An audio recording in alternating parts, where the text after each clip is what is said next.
Bachchan, let's read the question. The question is, calculate the radius of the circular orbit of a stationary Earth satellite, which remains motionless with respect to its surface. What are its velocity and acceleration in the inertial reference frame fixed at the given moment to the center of the Earth? तो यहाँ पे radius जो circular orbit में कोई satellite है वो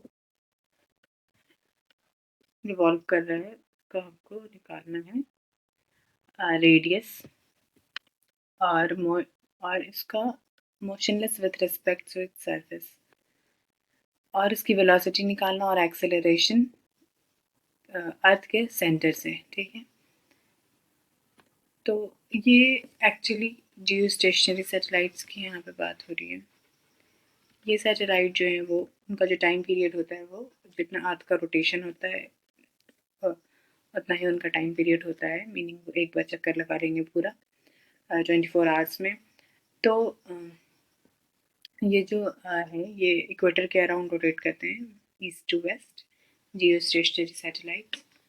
तो उस हमको क्या करना है, ये मान लेते हैं ये अर्थ है, ठीक है, और ये डिस्टेंस आर पे इसका रेडियस सर्कुलर रेडियस जो ऑर्बिट है सर्कुलर ऑर्बिट वो उसका रेडियस आर है और उस पर कोई सैटेलाइट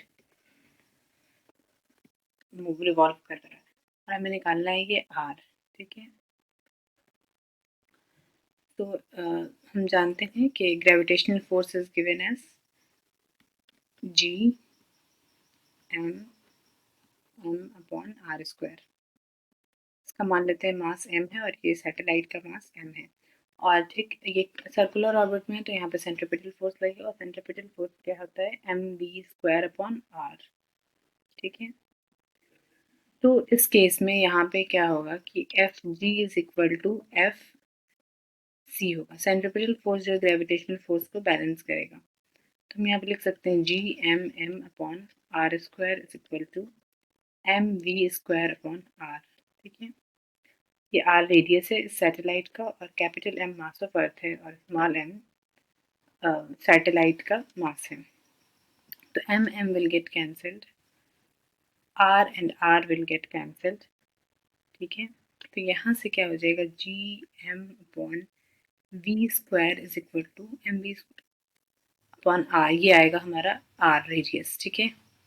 लेकिन v भी अननोन क्वांटिटी है तो हम इसको आर को किस टर्म्स में डिफाइन करेंगे, टाइम पीरियड के टर्म्स में, क्योंकि टाइम पीरियड इसका फिक्स होता है। तो हम जानते हैं कि t इज इक्वल टू क्या होता है 2 पाई r अपॉन v, ठीक है। ये तो यहाँ पे ऐसा करते हैं,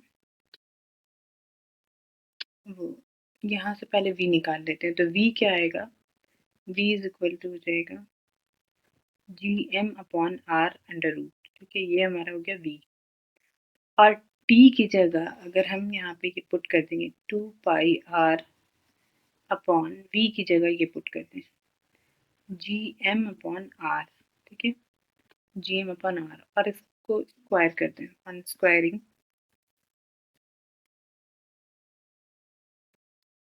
स्क्वायरिंग करने के बाद हमारे पास क्या आएगा T square is equal to 4 pi square R square by G M upon R, ठीक है। तो ये हो गया आर क्यूब। तो हम यहाँ से R cube is equal to लिख सकते हैं G M M mass of the earth, G gravitational constant, T square time period upon 4 pi square. तो आर इज इक्वल टू क्या हो सकता है G M T square upon 4 pi square, ठीक है, पावर 1/3। ये होगा टाइम पीरियड सैटेलाइट का, ठीक है, सॉरी इस सैटेलाइट का R in terms of time period, ठीक है। अगर ये जियो स्टेशनरी सैटेलाइट है तो इसका टाइम पीरियड क्या होगा 24 आवर्स। और हाँ, अब निकालना है हमें इंस्टेंट एक्सेलरेशन और वेलोसिटी। तो वेलोसिटी हम जानते हैं क्या होगा, आर के टर्म्स में निकाल सकते हैं 2 पाई आर बाई टी। यहाँ से आर मिल गया हमें और टाइम पीरियड पता है। वैसे ही एक्सेलरेशन क्या हो जाएगा सेंट्रीपिटल एक्सेलरेशन। तो A C is equal to, उसको हम कैसे डिफाइन करते हैं, omega square R, meaning V square upon R, ये हो जाएगा एक्सेलरेशन। ठीक है, तो ये v क्या है, 2 पाई आर अपॉन टी का whole square by 1 upon R. ठीक है, ये हो जाएगा हमारा एक्सेलरेशन, और ये हो जाएगी वेलोसिटी और radius. I hope you will understand. Thank you.